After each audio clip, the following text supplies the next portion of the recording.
Oh, I had to start this one over. But yeah, I went in there. It was quite busy. I have not seen it busy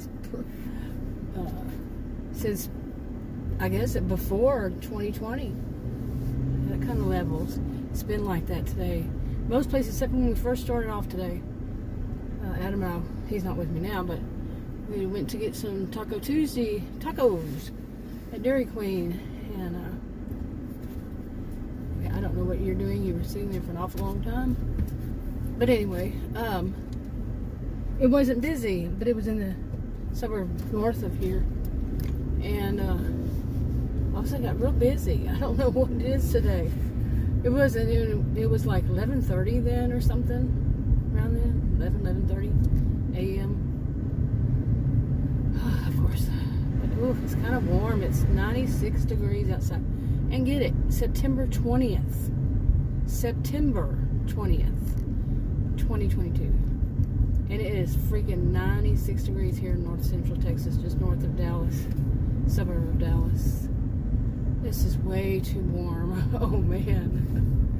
Yeah, I think most of the week we're going to all this week, I think we're going to be above, or have been and will be above the usual temperature. And I think a few of the days, at least one, we're going to break a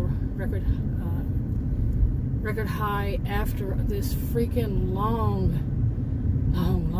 heat wave. I know we weren't the only ones that had the heat wave, but I don't live anywhere else but here. And but yeah, our temperatures were in the hundreds for our heat wave. That's what they were counting, 100 plus. And oh man, it went on and on and on. Then we had a little respite from it, just a short one really when it comes down to it. And then here we are again. And we're in the 90s, I think.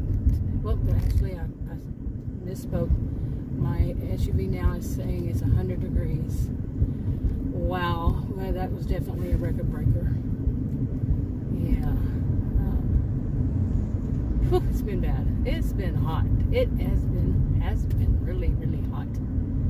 But I'm Texan. The heat isn't so bad. It's all the other stuff around it. Well, I'm not outside, so yeah, the heat would be really bad to me too if I were outside. Oh, I better go. But I'm not. But still, it's all the other stuff that goes around it. And, I mean, just walking from that store to get to my SUV, and then when I get in my SUV, I feel like that feeling when you feel like you have sand or salt in your face, in your skin.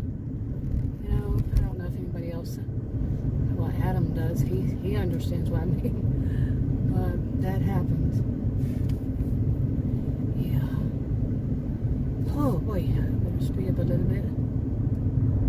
I was only going 35 minutes of 40, and the guy behind me is making sure that he lets me know that. Anyway, now he's going to make sure I'm going even faster than I am.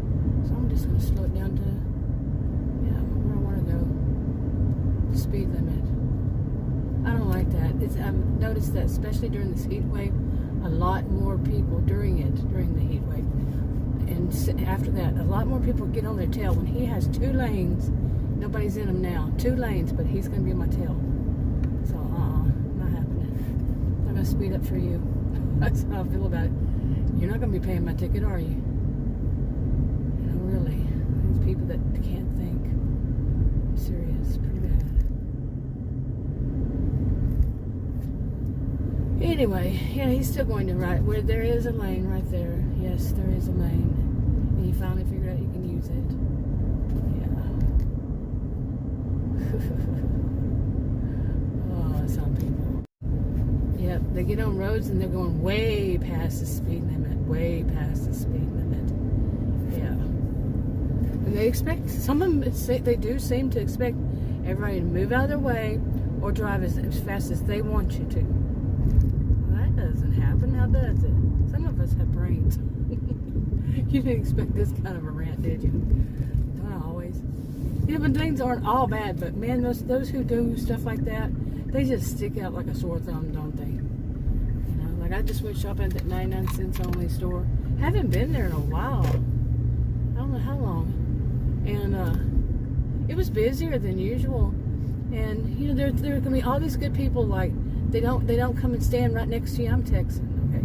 This is Texas, and we're used to our wide open spaces, and our comfort zone seems to be a bit wider than people in other states. I've lived in other states. I'm born and raised in Texas, but I have lived in other states, and people get real close, much closer, depending on the state, depending on the area of the state. I've traveled a lot, and a lot when I was younger. Oh man, a lot. And we're talking road trips, so I had to get out at different places, and I would get a feel for it. You know, I wouldn't know 100%, of course. That'd be stupid to say that. But yeah. Anyway, but here, yeah. So getting inside of somebody's comfort zone, especially if you haven't, you know, that could come off as aggression. Okay, it could. Someone being aggressive. You know, like if you're standing there and somebody puts your hand, I complained about this how many times? They put their hand in front of you to get an item right in front of your face, and you just walked up there and you're about to grab it, and then they come up there real fast and try to grab the same item or one right next to it in front of your face. That's aggression. That's aggression to me. I'm a social and behavioral scientist. Yeah, that's being aggressive. That's being annoying. There's so many things I could call it. I could be wrong, of course, but no, I don't think so. But yeah, that whole it's all about me, about them attitude. It's, you know, self-centeredness. Some would say narcissistic behaviors. Yeah. But anyway, I think I'm gonna wrap this up. I think I've rambled enough. Talk to you in another video. Bye.